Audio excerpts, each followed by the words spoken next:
Hello दोस्तों, exact mister में आप सभी का स्वागत करते हुए मैं हूं अशोक कुमार राज और मेरे तहदिल से आप सभी को नमस्कार, आदाब, सत श्री अकाल, राम राम। दोस्तों, मैं आशा करता हूं कि आप सभी कुशल मंगल है बाबा साईनाथ की कृपा से। और आज बहुत ही खूबसूरत एक बाबा साईनाथ की लीला को लेकर आप लोग के सामने हाजिर हूँ। आप लोग वाकई बड़े खुश हो जाएंगे। तो चलिए, आज बाबा साईनाथ की लीलाओं के बारे में जिन्होंने मुझे एक्सप्लेनेशन दिया उनसे मैं आप लोगों को परिचय करवा देता हूँ। ये देखिए, ये है हमारे साई परिवार की बहन। इनका नाम है विभा देवी और ये रहते हैं कोडरमा डिस्ट्रिक्ट झारखंड में। और इनका कहना ये है, जब मैंने उनसे पूछा था कि आप बाबा साईनाथ को कितने दिनों से मानते हैं और बाबा साईनाथ के भक्ति में आपको आना कैसे हुआ, तब इन्होंने कहा कि 2018 से वो बाबा साईनाथ को मानते हैं। और उनको भक्ति में कैसे आना हुआ, यानी 2018 में जो है वो एक मंदिर में आना जाना करती थी। वो मंदिर है लखीसराय में, लखीसराय साईं बाबा का मंदिर। तो लखीसराय साईं बाबा के मंदिर में जब वो आना जाना करते थे तो वहाँ पे आना जाना करते करते वहाँ के पुजारी से उनकी अच्छी खासी पहचान हो गई। और वो पुजारी ने एक दिन अचानक से इन्हें साईं व्रतों कथा का एक किताब गिफ्ट किया, पुस्तक छोटा सा। तो वो पुस्तक इनको मिलने के बाद ये बड़ी खुश हो गई विभा देवी। और खुश होने के बाद वो घर पे आकर उपवास भी करने लगे। और उपवास क्यों करने लगे? क्योंकि इनके घर में कुछ तकलीफ भी चल रही थी उस वक्त। इनकी बड़ी बेटी है, वो बड़ी बेटी एक स्कूल में गेस्ट टीचर के तौर पे काम कर रही थी। और गेस्ट टीचर के तौर पे काम करते करते उन्हें मन में ये लग रहा था कि काम अगर मुझे किसी सरकारी स्कूल का मिल जाता तो बड़ा अच्छा होता। और ये वजह से वो जो है सोचते रहे।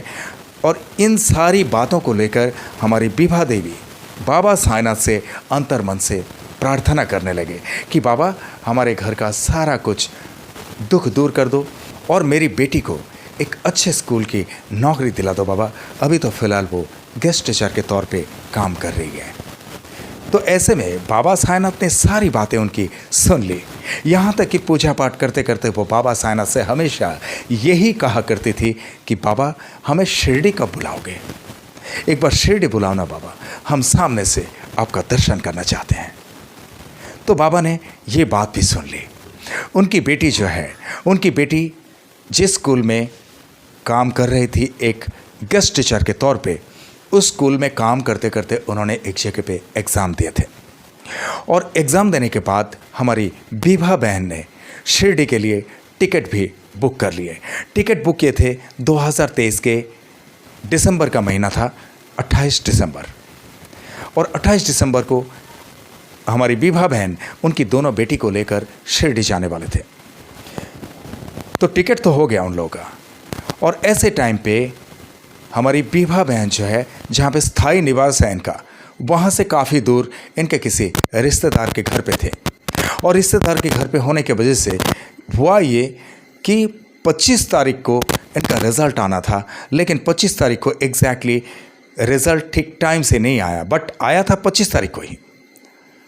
पर उन लोगों को जब ये खबर मिली कि 25 तारीख तक उन लोग इंतज़ार करते रहे, जैसे सुबह हुई, दोपहर का भी समय हो गया, लेकिन ऐसा मन में लगता है ना कि अभी तक आया नहीं, तो ऐसा ही टेंशन चल रहा था। लेकिन आखिर 25 तारीख को ही उनकी बेटी का वो रिज़ल्ट मिल गया, जहाँ पर उन्हें नौकरी मिलनी है और जहाँ एग्ज़ाम दिए थे उसका, यानी नौकरी उनकी पक्की है। और इसके लिए बाबा साईनाथ से उन्होंने प्रार्थना तो पहले ही किए थे कि सारा कुछ दुख दूर कर दो, सारा कुछ काम को ठीक ठीक कर दो। और इसी वजह से बाबा ने ये बातें सुन ली। और हमारी विभा बहन की बेटी जो है वो बहुत मायूस होकर रोती जा रही थी। लेकिन क्या करें, बाबा का अगर बुलावा हो तो उसे खुद ब खुद हम रोक नहीं सकते, और बाबा अगर बुलावा ना दे तो हम खुद ब खुद पहुँच भी नहीं सकते हैं। बातें यही है ना। ये रोते रोते, यानी विभा देवी की बेटी रोते रोते विभा देवी से कहा कि मम्मी, मैं नहीं जाऊंगी। बोले क्यों? बोले कि नहीं, मेरा रिज़ल्ट तो अभी तक आया नहीं, 25 तारीख को आना था। पर अचानक से उन्हें खबर मिली कि 25 तारीख को ही उनके घर में उनका रिज़ल्ट पहुंच गया। बोले मेरे साथ, ओम साई राम। ये है बाबा साईनाथ का कमाल। तो ऐसे ही बाबा कारनामा कर देते हैं अपने भक्तों के साथ में। क्यों ना करें, क्योंकि हमारी बीभा बहन जो है बाबा साईनाथ से जी जान से प्रार्थना करते थे, और इतनी प्रार्थना कि उपवास रखकर, हर गुरुवार को उपवास रखकर बाबा से प्रार्थना क्या करती थी। तो बाबा ने वो सारी बातें सुन ली। अब जब रिज़ल्ट मिल गया, रिज़ल्ट मिलने के बाद हमारी बीभा देवी की बेटी ये कहती है कि मम्मी मैं भी चलूँगी तुम्हारे साथ शिरडी, ओम साई राम। तब वो तैयार हो गई और उन लोग इस वक्त गांव से भी आ गए, क्योंकि रिज़ल्ट का मामला था। रिज़ल्ट आया क्यों नहीं, क्या है, ये सब जांच करने के लिए उन्हें गांव अगर नहीं पहुंचेंगे, और उन्हें जब ऐसा लग रहा था कि रिज़ल्ट क्यों नहीं आया, तो उन लोगों ने मन बनाया कि अब जाके जांच पड़ताल तो करना है कि रिज़ल्ट क्यों नहीं मिला। ये वजह से जो है उन लोग गांव में आके पहुंच गए अपने स्थायी निवास में, और स्थायी निवास में आने के बाद उनको ऑलरेडी मिल गया कि उनके घर पे वो रिज़ल्ट आकर पहुंच गया। और रिज़ल्ट मिलने के बाद हमारी बीभा देवी की बेटी वो तो बड़ी खुश हो गई, और वो तैयार भी हो गई बाबा साईनाथ का दर्शन में जाने के लिए। तो चलिए यहाँ पे हमारी बीभा देवी की वो बेटी से मैं परिचय करवा देता हूँ। ये देखिए, ये है हमारे साई परिवार की बहन बीभा देवी की बेटी। इनका नाम है पम्मी कुमारी। अब क्या है कि उन लोगों का टिकट ऑलरेडी लिया हुआ था, सारा कुछ बंदोबस्त उन लोगों ने करके रखे थे पहले से ही। अब उन लोगों की बारी आई 28 तारीख। उन लोग पहुंच गए कोडरमा स्टेशन, और कोडरमा से ट्रेन में बैठे और उन लोग चलने लगे शिरडी की तरफ। अब शिरडी तक उन लोग बड़े अच्छे तरीके से पहुंच गए, और जब शिरडी में पहुंचे, शिरडी में पहुंचने के बाद बाबा साईनाथ के दर्शन की बारी। तो बाबा साईनाथ का दर्शन जब उन लोगों ने किया तो इन लोगों को खुशी का कोई पारावार नहीं रहा। हमारी बीभा बहन ये कहती है कि मेरे दोनों बेटी जो है, दोनों बेटी इतनी खुश हो गई कि उन लोगों के दिल में से ऐसा लग रहा है कि सारी कुछ दुख तकलीफ दूर हो गई और उन्हें एक नई ज़िंदगी मिली। और मेरी बात तो कहना ही क्या, मुझे इतनी खुशी हुई बाबा का रूप दर्शन करने के बाद। ओम साई राम। तो ये था पहला दर्शन। उसके बाद उन लोग 2024 को भी बाबा साईनाथ के दर्शन के लिए गए थे, और वो भी 2024 के दिसंबर के महीने में। उसके बाद अभी तक उन्हें जाना नहीं हुआ, लेकिन प्लानिंग उन लोगों का है कि अब भी एक बार फुर्सत निकल के हम बाबा के दर्शन में जाएंगे। लेकिन बाबा का बुलावा तो होना चाहिए ना। बाबा का बुलावा जैसे मिलेगी तभी उन लोग सीधा निकल जाएंगे शिरडी में बाबा साईनाथ का दर्शन करने के लिए। बोले मेरे साथ ओम साई राम। इतनी भक्ति है उन लोगों में। आज उनके पूरे परिवार के सदस्य जो है बाबा साईनाथ पर समर्पित है। ओम साई राम। अब एक वाकया हमारी बीभा देवी ने यह बताया कि 2025 को सावन के महीने में शिव जी पे जो जल चढ़ाते ना, तो वो जल चढ़ाने के लिए हमारी बीभा देवी वो भी खुद तैयार हुई, और उन्होंने कहा कि मैं शिव जी पे जल चढ़ाने के लिए सुल्तानगंज से चलना शुरू की थी और देवघर तक गई थी बाबा शिव जी पर जल चढ़ाने के लिए। बड़ी खुशी की बात है, बड़ी हिम्मत की बात है। ये हिम्मत की तो दाद देनी पड़ेगी उनको कि एक स्त्री होकर भी, वैसे बहुत सारी स्त्रियां जाती है, बहुत सारी लड़कियां भी जाती है, पर इन लोगों की हिम्मत जो है वाकई सैल्यूटेबल। तो वो सुल्तानगंज से चलना शुरू किए देवघर के लिए, और देवघर में बाबा शिव जी का जो मंदिर है वहाँ पे जल चढ़ाना है। और सुल्तानगंज टू देवघर की दूरी है 100 किलोमीटर। अब 100 किलोमीटर चल के जाना ये कोई खाने वाली बात नहीं है। वो चलने लगे। चौथा दिन वो जाकर वहाँ पे पहुँचे, और चौथा दिन में वहाँ पे शिव जी पर जल चढ़ाने के बाद जब उन्हें वापस आना है, वापसी में घर तक पहुँचना है, तब वो लोग क्या करें, काफ़ी थके हुए हैं।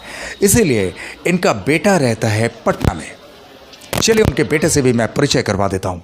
ये देखिए, ये है हमारे साई परिवार की बहन बीभा देवी का बेटा। इनका नाम है शिवम कुमार।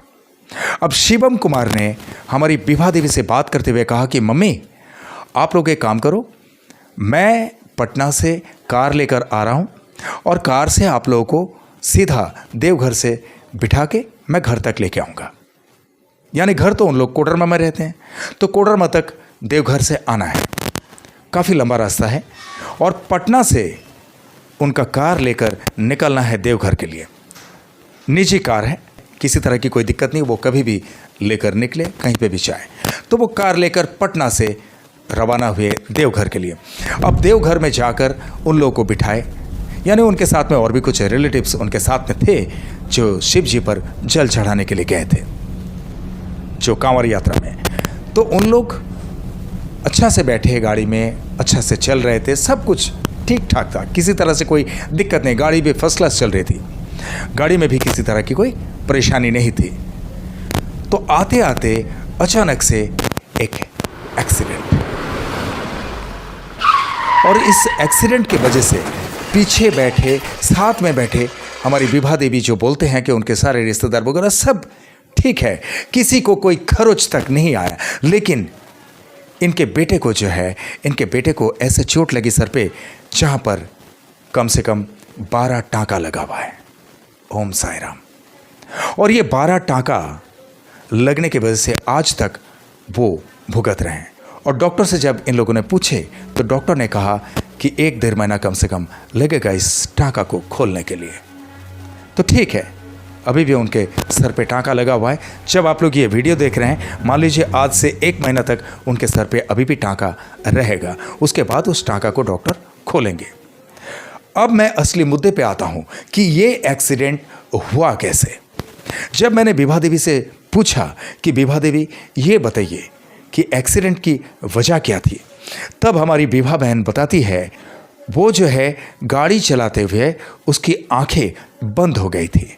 और ये कोई पहला वाकया नहीं है, हमारे बेटे को यही एक खास तकलीफ है जिसे हम चिंतित हैं, और यही हमारी बहुत बड़ी चिंता का विषय है कि हमारे बेटे को इस तकलीफ से निजात कैसे दें, निजात कैसे मिले।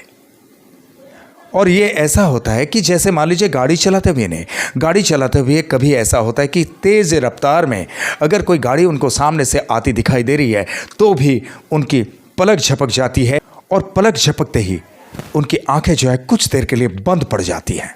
और ये कोई आम बात नहीं है, ये बहुत ही खतरे की बात है, क्योंकि इस तरह से अगर उनकी आंखों में तकलीफ होती रहे तो आगे चल के कहीं भी कभी भी किसी न किसी तरह का दुर्घटना घटित हो सकती है। तो इसीलिए हमारी विभा देवी कहते हैं कि हमारे साईं परिवार के सारे भाई और बहनें हमारे शिवम कुमार भाई के लिए प्रार्थना जरूर करें बाबा साईनाथ से कि बाबा साईनाथ जल्द से जल्द उनकी ये तकलीफ दूर कर दें। ठीक है, और मेरे तरफ से भी आप सबसे गुजारिश है कि आप लोग बाबा साईनाथ से जरूर प्रार्थना करें कि शिवम भाई जल्द से जल्द स्वस्थ हो जाए। और हमारे विभा देवी जो साईं परिवार की बहन है, उनके हस्बैंड से भी मैं परिचय करवा देता हूँ। ये देखिए, ये है हमारे साईं परिवार की बहन विभा देवी का हस्बैंड। इनका नाम है मनोज कुमार मधुकर, जो झारखंड पुलिस में तैनात है।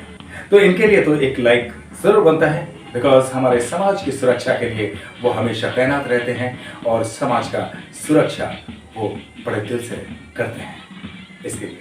ठीक है, और अब चलते चलते हर बार की तरह मैं यह कहूंगा कि हमारे साईं परिवार की बहन विभा देवी, इनके मन में बाबा साईनाथ के प्रति भक्ति में कभी कोई डगमगाहट ना आए, बाबा साईनाथ के प्रति भक्ति में कभी विश्वास की कमी ना हो, इसके लिए बाबा साईनाथ से प्रार्थना जरूर करना। और विभा देवी के साथ साथ इनके पूरे परिवार पर बाबा साईनाथ की कृपा हमेशा बरसते रहे, बाबा साईनाथ की कृपा हमेशा बनी रहे, इसके लिए भी बाबा साईनाथ से प्रार्थना जरूर करना। और आप लोगों के साथ में भी अगर बाबा साईनाथ की कुछ लीलाएं घटित हुई या आप लोग किसी तकलीफ का सामना कर रहे हैं तो अंडरलाइन में दिए हुए इस नंबर पे मुझसे सीधा संपर्क कर सकते हैं, या तो व्हाट्सएप में वॉइस मैसेज के जरिए भी मुझे भेज सकते हैं। मैं आप लोगों के साथ घटित लीला या आपकी तकलीफ के लिए बाबा साईनाथ से प्रार्थना का वीडियो बनाकर इसी तरह से एग्जैक्ट मिस्टर चैनल पर लेके आऊंगा, आई प्रॉमिस इट। ओके, और जिस तरह से आप लोग मुझे प्यार देते आए हैं, जिस तरह से आप लोग मुझे प्यार करते आए हैं, इसी तरह से हमेशा आप लोगों के प्यार की जरूरत है। आप लोग का प्यार हमेशा मेरे सराखों पे है। आप लोग का प्यार मेरे लिए सिर्फ प्यार नहीं, आप लोग का प्यार ही मेरे लिए आशीर्वाद है। आप लोग का प्यार और साईं की कृपा अगर मेरे साथ में हो तो I can do a lot of things. और इसीलिए आप लोग के दिल में एक छोटी सी जगह जरूर रखना जहां पर अशोक कुमार राज वो एग्जैक्ट मिस्ट्री हमेशा के लिए रह सके। करेक्ट? और आप लोग जो भी इस चैनल में नए हैं, आप लोग इस चैनल को लाइक करें, शेयर करें, सब्सक्राइब करें एंड बेल आइकन को जरूर दबा दें ताकि एग्जैक्ट मिस्टर चैनल का हर एक वीडियो का नोटिफिकेशन आप लोगों तक सबसे पहले पहुंचे। और थैंक्स बटन को जरूर दबा देना। और चलते चलते मैं इतना ही कहूंगा दोस्तों, बहुत ख्याल रखिए अपना। और जिस तरह से आप लोग बाबा साईनाथ पर भक्ति रखते हैं, इसी तरह से बाबा साईनाथ हमेशा आप सब पर अपनी कृपा दृष्टि रखे, हमेशा आप सब पर अपनी कृपा बरसाते रहे। ये मेरे तहे दिल से आप सबके लिए शुभकामनाएं। और जिस तरह से इत्मीनान से आप लोगों ने ये वीडियो देखे हैं, जिस तरह से अपना कीमती वक्त देकर ये वीडियो देखे हैं, इसके लिए आप सभी को मेरे तहे दिल से बहुत बहुत धन्यवाद के साथ ओम साई राम।